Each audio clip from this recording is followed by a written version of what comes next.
अगर अरदास भी हुक्म है तो फिर आप ये क्यों कहते हो कि संसार चाहिए तो जप करो? ऐसा विरोधाभास क्यों है आपकी बातों में? फिर आप क्यों उपाय और पाठ बताते हो जीवन में सुख लाने के लिए? और आप जागृत संतों से जो आम संसारी मूर्ख इंसान की तुलना कर रहे हो, क्या आपको नहीं लगता कि आपकी ये तुलना गलत है? अगर जागृत हो जाए कोई तो भला मूर्खता करता ही क्यों? अज्ञात व्यक्ति का प्रश्न है, जायज प्रश्न है। भाषा अपूर्ण है। लैंग्वेजेस चाहे हिंदी, पंजाबी, संस्कृत, अंग्रेजी, उर्दू, कोई भी भाषा है, सभी अपूर्ण है। कोई भी लिपि पूर्ण नहीं। छोटी सी प्रेमिका के प्रति हृदय की भावना आप प्रेमिका को जाकर ठीक ठीक से बयान नहीं कर पाते। आपका मन उदास होता है। सिर्फ भावना। शब्द इतने नपुंसक हैं, शब्द इतने पावरलेस हैं कि वो छोटी सी भावना को भी व्यक्त करने में असमर्थ हैं।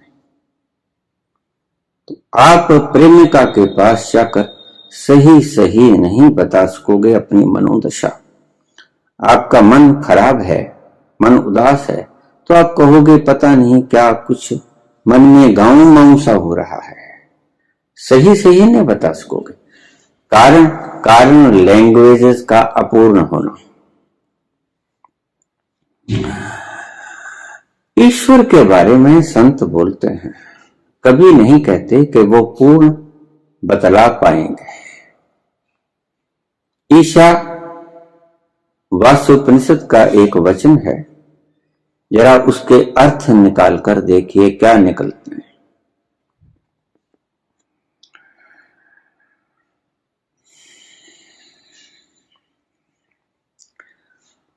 ओम पूर्णमदः पूर्णमिदं पूर्णात् पूर्णमुदच्यते पूर्णस्य पूर्णमादाय पूर्णमेवावशिष्यते।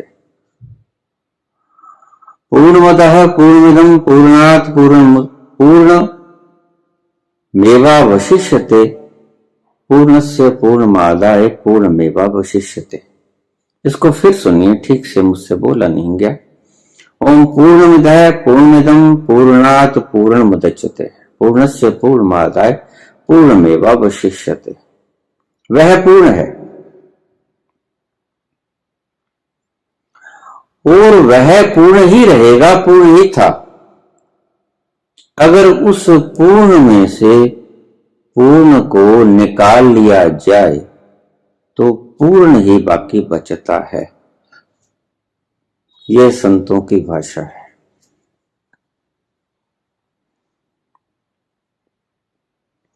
ये संतों की भाषा है। क्यों? संतों की भाषा है, संतों का ज्ञान नहीं है। संतों का ज्ञान आपकी बनाई गई भाषा में समा नहीं सकता। आपकी भाषा के द्वारा तो मैंने पहले ही कहा कि सहज एक प्रेमी प्रेमिका के पास जाकर अपने प्रेम का उद्गार भी व्यक्त नहीं कर सकता। इतनी क्षुद्र हैं आपकी भावनाएं। शब्दों के मामले में आप पूर्णतया से अपनी शब्दों की व्यक्त नहीं कर सकते कि मेरे मन में भावना क्या है। वह पूर्ण है। उस पूर्ण में से पूर्ण को निकाल लिया जाए तो पूर्ण ही बचता है। आपके पास 100 रुपए हैं, उस 100 में से 100 रुपए निकाल लिए जाएं तो आपके ₹100 ही आपके पास बचेंगे। ना तो आपका मैथमेटिक्स ये कहता है, ना ही आपकी किसी तरह की कोई फार्मूलेशन ये कहती है। तो अब कैसे समझाए, ऋषि कैसे समझाए? आपके प्रश्न गलत नहीं उठते हैं, आपके प्रश्न ठीक उठते हैं, लेकिन उठते क्यों हैं? उठते इसीलिए हैं कि जो आपके प्रश्नों का जवाब संत पुरुष दे देते हैं, बड़े बड़े संत आए चले गए, बड़े बड़े संत आए, और उन्होंने एक ही तरह का अनुभव किया। वो कबीर हो, नानक हो, कोई भी फकीर हो, कृष्ण हो, च्वांगत से हो, लाओस से हो, कुछ भी कोई भी हो, उन्होंने एक ही तत्व का दर्शन किया, बोले अलग अलग भावों से, लेकिन प्रश्न सबकी बातों में से निकल आएंगे। कारण आपकी अपूर्ण भाषा। जैसे संत ने इस ऋचा में बोला कि पूर्ण है परमात्मा, पूर्ण में से पूर्ण को निकाल लिया जाए तो पूर्ण ही बचता है। आपकी खोपड़ी फेल। लैंग्वेज में ऐसे ही कहना पड़ेगा, मजबूरी है। हम क्या बोलते हैं, हम पहले ही बोल देते हैं कि वह कहा नहीं जा सकता। क्यों? क्योंकि वह जाना ही नहीं जा सकता। He is not only unknown but also unknowable. तो फिर हम क्यों बोलते हैं? वह जाना ही नहीं जा सकता, वह जाना नहीं गया, वह जाना जा ही नहीं सकता, फिर हम बोलते क्यों? हम इसीलिए नहीं बोलते हैं कि हमारे बोलने से आपको समझ आ जाएगी, वरना बात तो उलट है। जो बात आपकी समझ में आ जाती है तो ये समझना कि समझ में नहीं आई, वो बात गलत है। ईश्वर की बात कभी भी समझ में नहीं आएगी, फिर हम क्यों बोलते हैं? हम बोलते हैं सिर्फ इशारा करने के लिए। वो रहा चंद्रमा,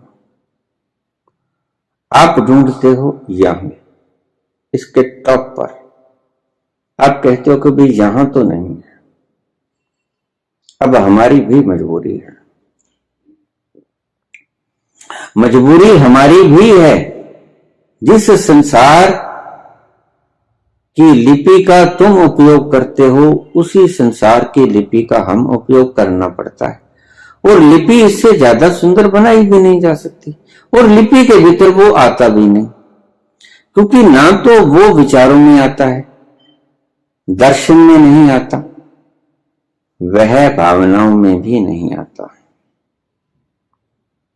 आप उसे कह देते हो वह प्रेम है, लेकिन कहां कह पाते हो? सिर्फ लिपि अधूरी होने के कारण आपको अपने प्रश्नों का जवाब सही नहीं मिल पाता है। प्रश्न आपके ठीक हैं, आपके प्रश्न गलत नहीं उठते हैं। मैं ये नहीं कहता हूं कि आपने प्रश्न गलत किया, प्रश्न आपने ठीक किया, लेकिन जो हम जवाब देंगे वो अपूर्ण लिपि से देंगे, और अपूर्ण लिपि से दिया हुआ जवाब फिर से सवाल पैदा करेगा। इसलिए अक्सर ही मैं कहता हूं कि मैं आपको बता ना सकूंगा और आप प्रश्न करने से रोक ना सकोगे। ऐसा मरहला तभी आ सकेगा जब आप मेरे इशारे को यहां से ना देख के इसकी सीध में ऊपर देखो, ऐसे आंखें उठा के। आपके इसकी टोप के ऊपर निगाह नहीं जमानी होगी, लेकिन शायद ईश्वर आप पर कभी कृपा करे तो आप इसकी सीध में ये इशारा जाता कहां है, वो रहा चंद्रमा, तो आप इसके टॉप पे चंद्रमा को ढूंढने मत लग जाना। ऐसा ही आप प्रश्न पूछकर कर रहे हो। आपका कोई भी प्रश्न इस मूर्खता के सिवा और कुछ नहीं।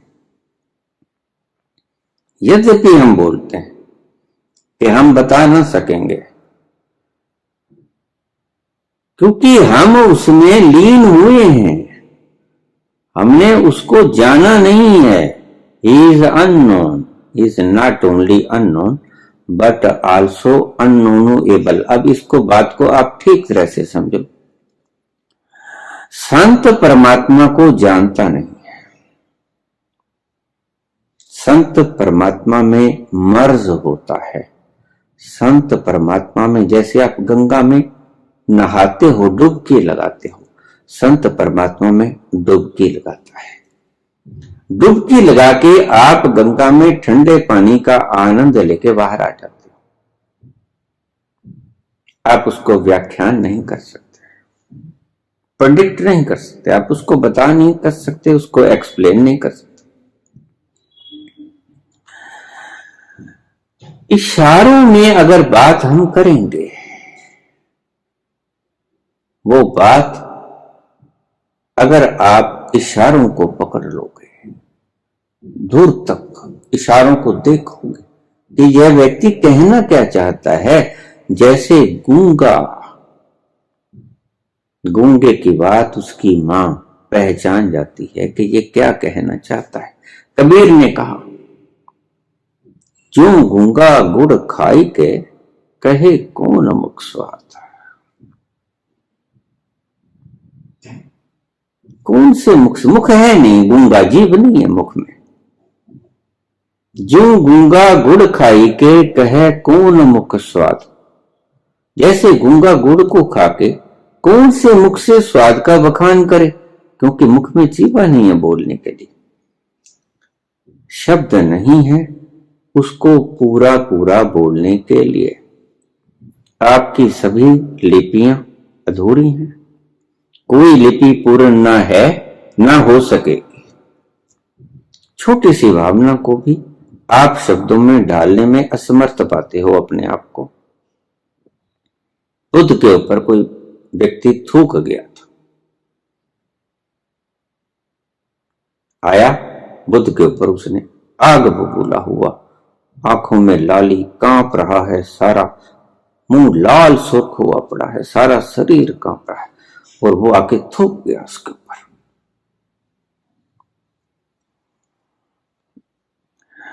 तुम्हारे शब्द असमर्थ होते हैं, भावना तक को बखान नहीं कर सकते।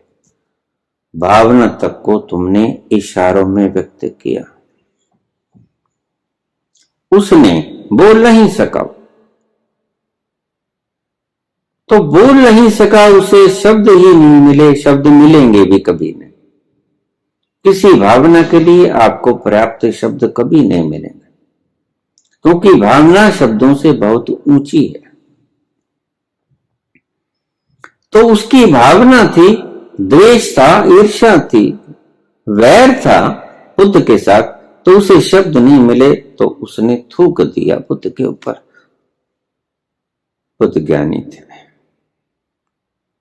बुद्ध ने अपना रुमाल निकाला, पूछ लिया वो थूक।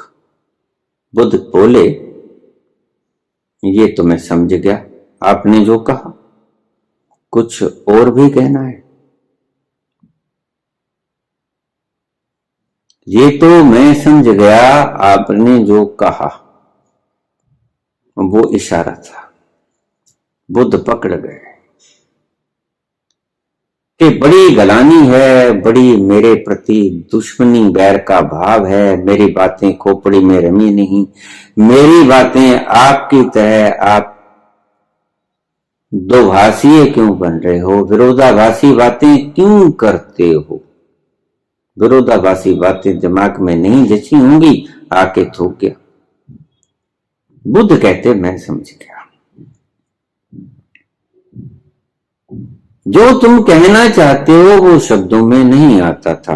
तुम्हारी भावना शब्दों से कहीं ऊंची है मेरे प्रति द्वेष की।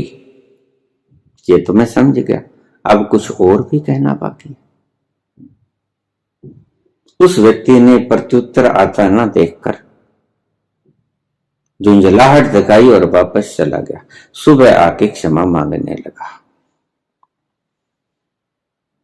क्षमा भी ठीक से नहीं मांगी, पांव में सिर रख दिया, सारी रात सो न सका। मैंने ये क्या किया? उन्होंने तो सिर्फ मुझे समझाने के लिए व्याख्यान ही किया था, कोई ऐसा गुनाह ना किया था। और भी तो बैठे थे, किसी ने कोई उपद्रव खड़ा न किया, तूने ही क्यों थूका जाके? सारी रात सो न सका, इंतजार करता रहा कि बुद्ध अमृत वेला में उठ जाते हैं, कब उठें, कब मैं जाके उनके चरणों में सिर रख दूं। पश्चाताप होने लगा, प्रायश्चित होने लगा।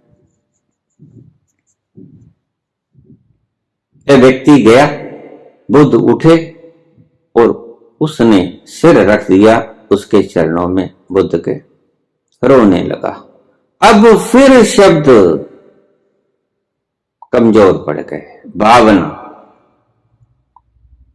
प्रायश्चित की भावना, शब्द कमजोर पड़ जाते हैं भावनाओं के आगे। बहुत रोया, फुफकार के रोया, ऐसा रोया कि आंखों से गंगा बह उतरी अश्कों के। पांव धुल गए बुद्ध के। बुद्ध कहते, ये तो मैं समझ गया, और भी कुछ कहना है?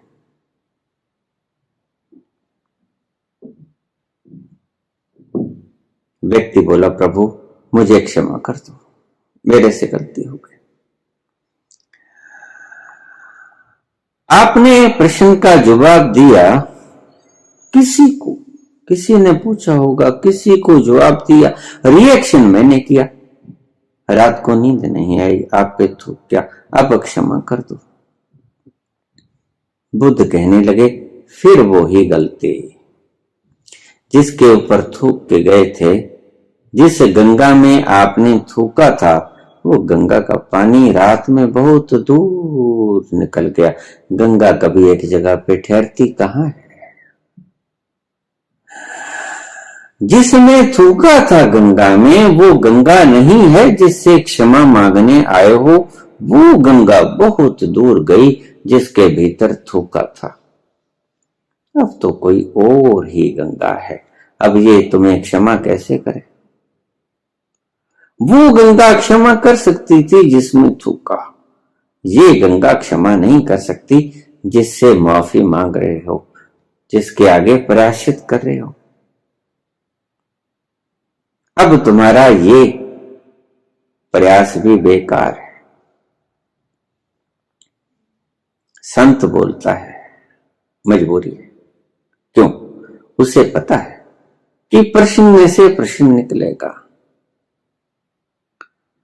लेकिन संत ये सोचता भी है कि शायद मेरा इशारा ये पकड़ ले तो इसके प्रश्न गिर जाएं।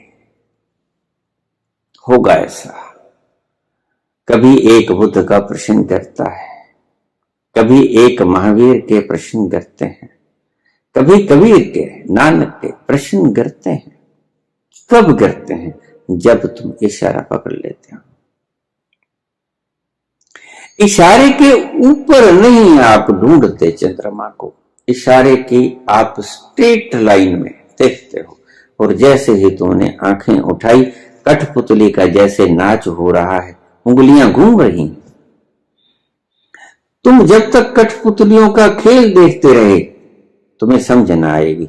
जिस घड़ी तुमने आंखें ऊपर उठा कर देखी कि ये तो कोई और ही हाथ इन कठपुतलियों को नचाए जा रहे हैं, तुम्हारा भ्रम टूट जाएगा।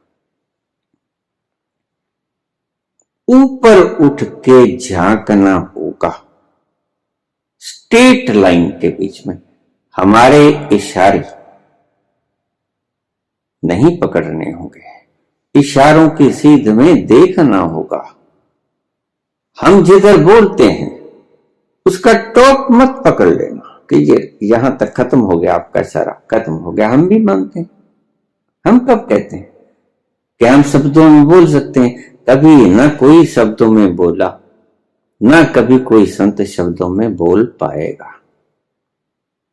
हम पहले से ही कह देते हैं कि हम ना बोल पाएंगे। वह ऐसा है, वह ऐसा है।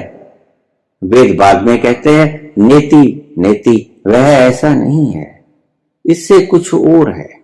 नेति नेति, वह ऐसा नहीं है, वह इससे कुछ और है।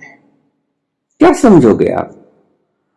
शब्दों से समझाने की चेष्टा संत करता तो है, लेकिन वह यह चाहता है कि कोई दिन सौभाग्यशाली ऐसा आएगा जिस दिन तुम इस इशारे के टॉप के ऊपर ना निगाह जमा के इस इशारे की सीध में आंखों को ऊपर उठा लोगे। बस उसी क्षण की प्रतीक्षा में संत बोलता है। संत सभी के लिए नहीं बोलता है, संत को पता है सिर्फ बोलता तो उसी व्यक्ति के लिए है जो उस इशारे की सीध में देख पाएगा। उसके लिए नहीं बोलता है जो इशारों को पकड़कर उस पर प्रश्न करेगा। ये तो उसे पता ही है कि प्रश्न तो आएंगे ही, बाकी लोग प्रश्न करेंगे ही करेंगे, लेकिन वो इंतजार उस व्यक्ति की करेगा जो इस इशारे की सीध में देखेगा और उसे वो कठपुतलियों को नचाते हुए हाथ नजर आएंगे। बस भरम टूट गया। भरम टूटा तो कल्याण हुआ। जब तक भरम नहीं टूटेगा आपको जवाब नहीं मिलेगा। आपको आपके भीतर उतरकर अगर अरदास भी हुक्म है तो फिर आप ये क्यों कहते हैं कि संसार चाहिए तो जप करो? ऐसा विरोधाभास क्यों है आपकी इस बात में? फिर आप क्यों उपाय और पाठ बताते हो? पाठ बताते हो जीवन में सुख लाने के लिए, और आप जागृत संतों से जो आप संसारी मूर्ख इंसान की तुलना कर रहे हो, क्या आपको नहीं लगता कि आपकी ये तुलना गलत है? अगर जागृत हो जाए तो कोई भला मूर्खता करेगा ही क्यों? बिल्कुल ठीक है आपके प्रश्न, सिर माथे पे।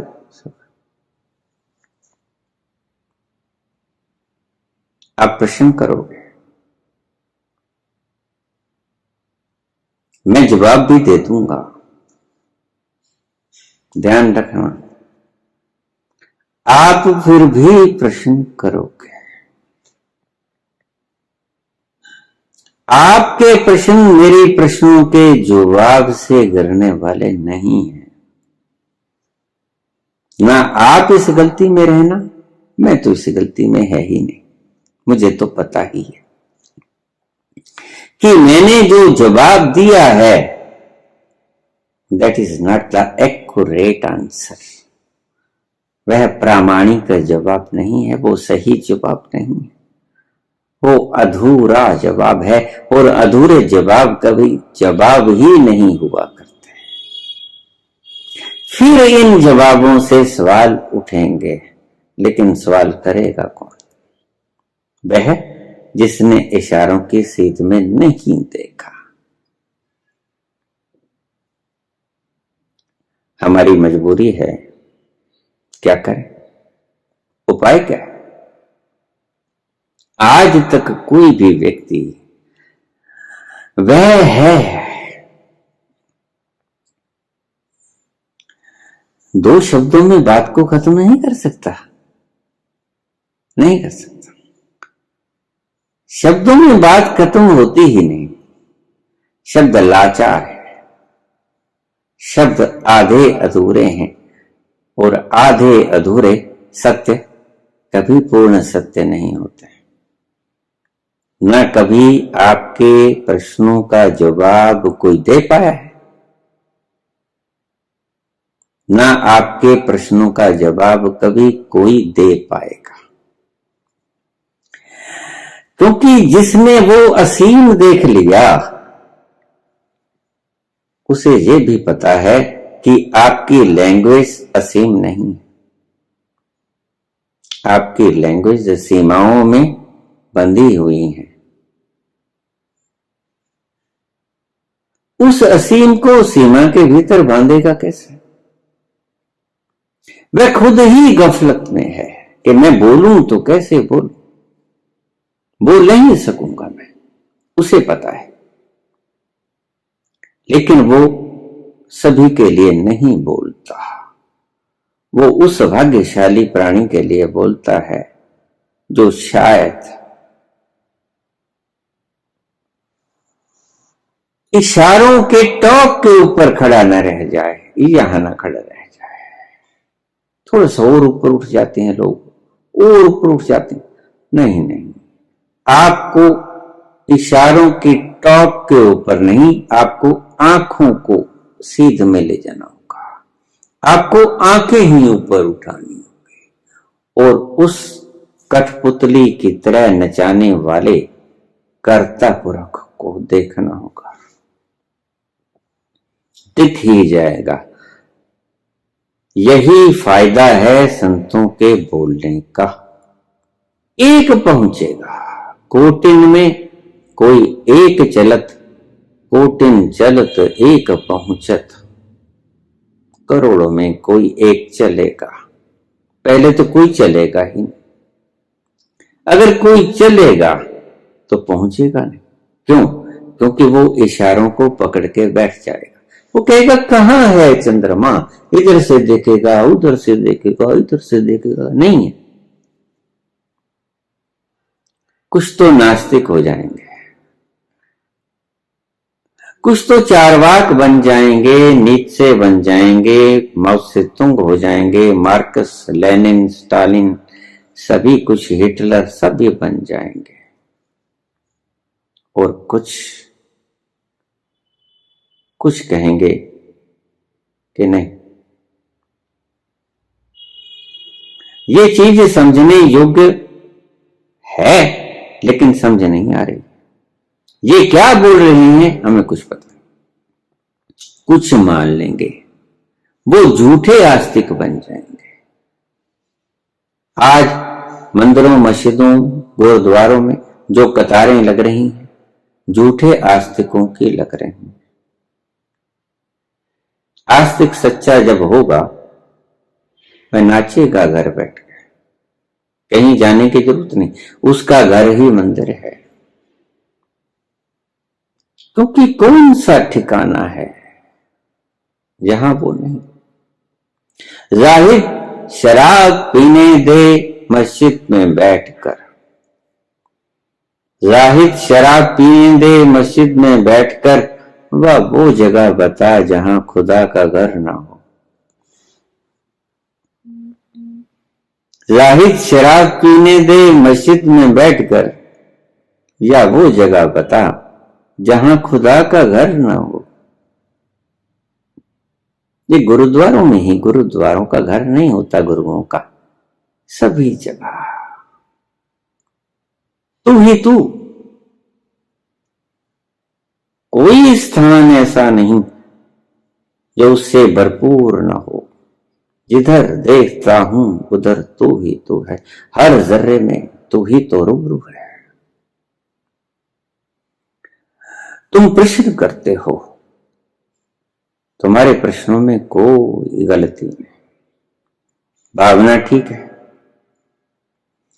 प्रश्न विरोधाभासी हैं, हमारे उत्तर विरोधाभासी हैं, लेकिन इसीलिए नहीं कि हम आपके भीतर विरोध पैदा करना चाहते हैं, नहीं, हम इसीलिए विरोधाभासी नहीं है, लेकिन विरोध आपकी भाषा के कारण पैदा होता है, क्योंकि हम सीधा सीधा जवाब दे ही नहीं पाते। आपकी भाषा अपूर्ण है।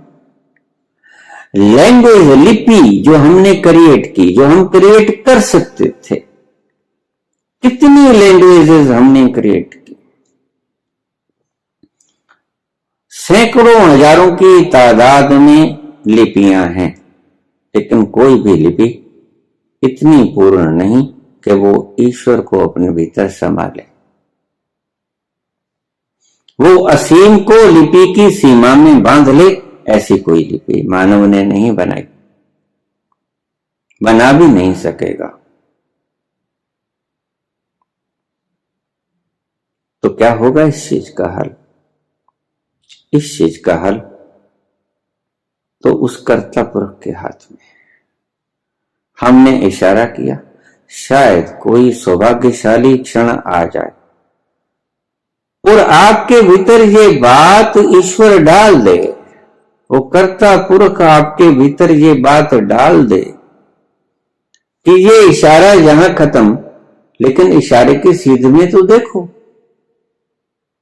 और जैसे ही आपने सीध में देखा, आपके प्रश्न धड़म से गिर जाएंगे। आपको सारा कठपुतलियों का खेल समझ में आ जाएगा कि कठपुतलियां नाच रही हैं, किसके नचाने से नाच रही। तभी तक आपके सवाल, आप जो भी कुछ कर लो, जायज हैं। क्यों? क्योंकि वो अज्ञानता से आए हुए सवाल हैं। हम सिर्फ कामना ही कर सकते हैं। ईश्वर आपको हमारे बताए हुए इशारों की सीध में प्रेरणा दे दे देखने की। अगर अरदास भी हुक्म है, तो फिर आप ये क्यों कहते हैं कि संसार चाहिए तो जाप करो? ऐसा ठीक है, बिल्कुल कहते हैं, ऐसा होता भी है। फिर आप क्यों उपाय और पाठ बताते हैं जीवन में सुख लाने के लिए? और आप जागृत संतों से जो आम संसारी मूर्ख इंसान की तुलना कर रहे हो, क्या आपको नहीं लगता कि आपकी ये तुलना गलत है? अगर जागृत हो जाए तो कोई भला ये मूर्खता करेगा ही क्यों? जो मूर्ख इंसान है इस वक्त, जिसे आप संसारी कहते हो और जिसे आप संत कहते हो, आपको पता नहीं कि इनमें भेद सिर्फ एक क्षण का है, एक क्षण का। उल्टा नाम जपे ते जाना, वाल्मीकि भय ब्रह्म समान। एक क्षण बाद ये जिसे आप मूर्ख संसारी पुरुष कहते हो, ये संत हो सकता है। ये संत है ही। दुर्भाग्य है, अपने संतत्व को समझ नहीं कर पाता, ये इसका दुर्भाग्य है। सो गया है, जाग नहीं पाया, ये दुर्भाग्य है। और हम जगाने की चेष्टा में संलग्न हैं। शायद ये जाग जाए, और कब जाग जाए, ये छलांग लगा के कब उठ खड़ा होगा, इसका कोई पता नहीं। कब ये मूर्ख संसारी इंसान संत में तब्दील हो जाए, कोई पता नहीं। किसी भी व्यक्ति को जो आज तक पहुंचा ईश्वर तक, एक क्षण पहले मूर्ख संसारी इंसान ही था। बुद्ध जब तक उसने भोर का तारा न देखा, मूर्ख संसारी इंसान ही था। महावीर जब तक बैठने ना लगे, ध्यान अवस्था में गो दो आसन में ना आए थे, मूर्ख संसारी ही थे। कोई भी संत जो एनलाइटनमेंट को प्राप्त हुआ, उस संबोधि के क्षण से पहले मूर्ख संसारी इंसान ही थे। आप जिनके प्रति ये बात करते हो, उनको इतनी हीन दृष्टि से ना देखो। अगर आपकी ही दृष्टि संत भी अपना लेते तो बोलते ही ना, बोलते ही चले जाते हैं, बोलते ही चले जाते हैं, करुणा वश रुकते ही नहीं। एक आया, बोला, खूब बोला, क्या आप नहीं समझे। दूसरा आया, बोला, खूब बोला, चला क्या आप नहीं समझे। कितने ही आए आपके सामने, आप नहीं समझे।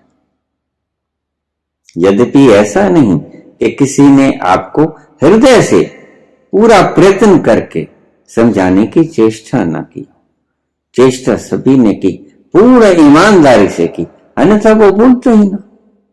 बहुत से बिना बोले चले गए, लेकिन जो बोले गए वो कर्णवश बोले गए। लेकिन मूर्ख संसारी व्यक्ति मूर्ख ही रहे। ये बिल्कुल ठीक है आपकी बात कि अगर वो मूर्ख ना रहे तो ऐसी बातें क्यों करेंगे।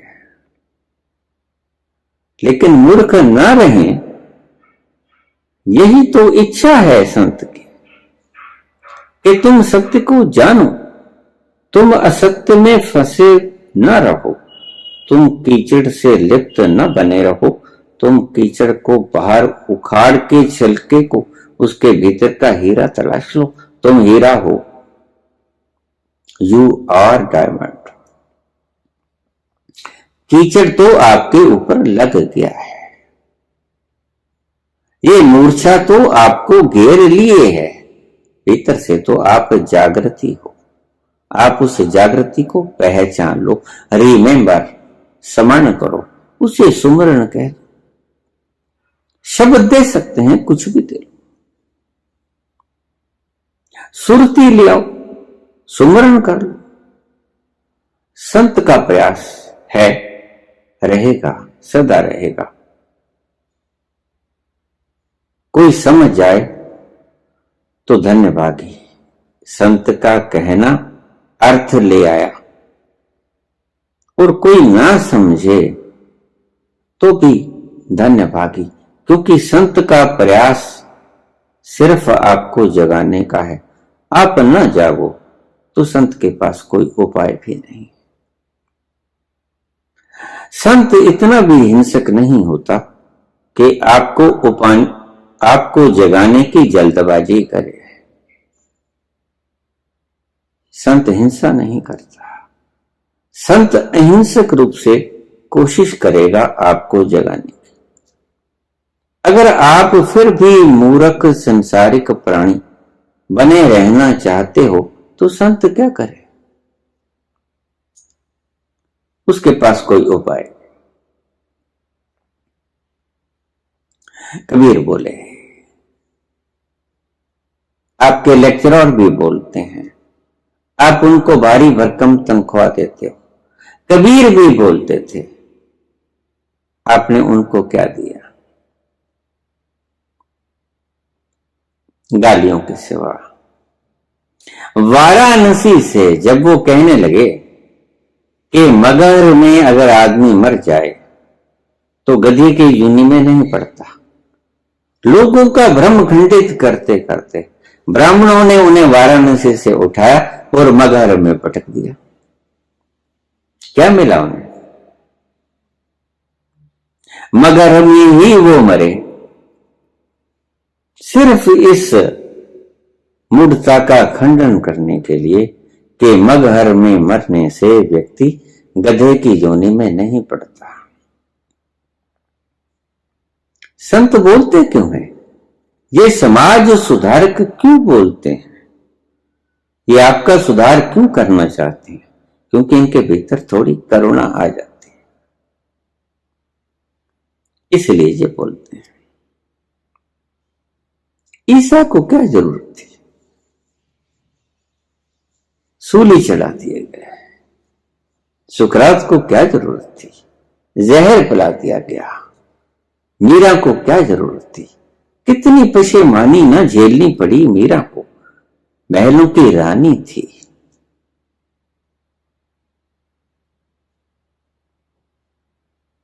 भिखारिन बन गई, सड़कों पे दौड़ती रही। क्या से क्या आपने बना दिया, क्या सोचा आपने इन लोगों के लिए। मंसूर के हाथ पांव काट दिए, गर्दन उड़ा दी।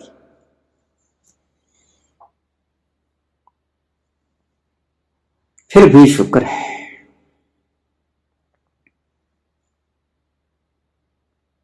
बुद्ध का एक शिष्य था महाकश्यप।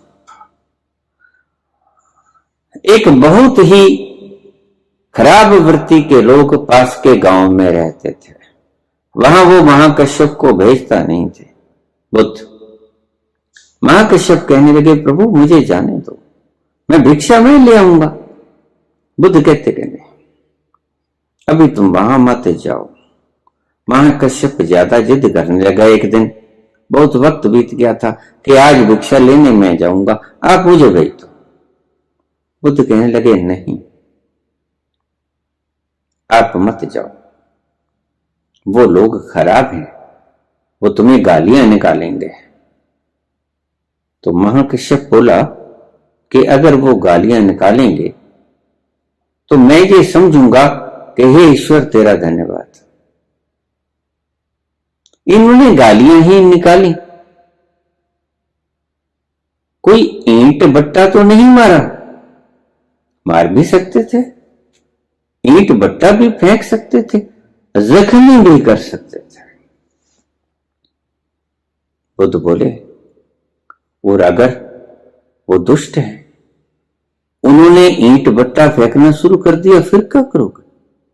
तो कहता, फिर भी मैं धन्यवाद दूंगा उन लोगों को कि शुक्र है ईंट बट्टा ही फेंका, कोई तीखी चीज वगैरह अस्त्र न फेंक दिया जिससे मैं घायल हो जाता, कोई मैं अंग भंग हो जाता मेरा। तो महात्मा बुद्ध कहने लगे कि वो बड़े दुष्ट लोग हैं, आप पर अस्त्र भी फेंक सकते हैं।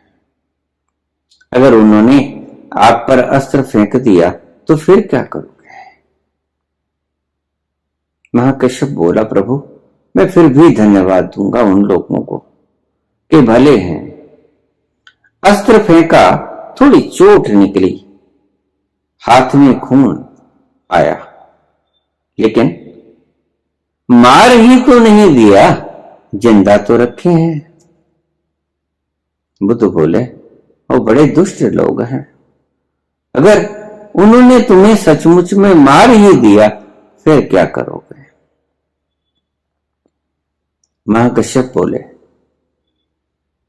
अगर उन्होंने मुझे मार ही दिया तो मैं उनका धन्यवाद करूंगा कि शुक्र है तुमने मेरी आखिरी बाधा भी समाप्त कर दी। ये जंजीरें जो शरीर की बेड़ियों की तरह मुझे कसे हुए थी, जो इस पिंजड़े से बाहर नहीं निकलने दे रही थी, तुमने आखिरी बाधा भी समाप्त कर दी। मैं उन्हें भला पुरुष ही कहूंगा। बुद्ध बोले, महाकश्यप तुम जा सकते हो, तुम योग्य हो। बस यही बात मैंने तुमसे पूछनी थी। आज के बाद तुम भिक्षा लेने जाओगे, तुम योग्य हुए। आखिरी शब्द बोल दिया गया, आखिरी स्थिति स्वीकार कर ली गई। जिन्होंने होश को इतना साध लिया वो कभी परवाह नहीं करते कि कौन क्या बोलता है, कौन क्या व्यवहार करता है। होश वालों को खबर क्या बेखुदी क्या चीज है। होश वालों को खबर क्या बेखुदी क्या चीज है। इश्क कीजिए फिर समझिए। होश वालों को खबर क्या बेखुदी क्या चीज है। इश्क कीजिए फिर समझिए। जिंदगी क्या चीज है। धन्यवाद।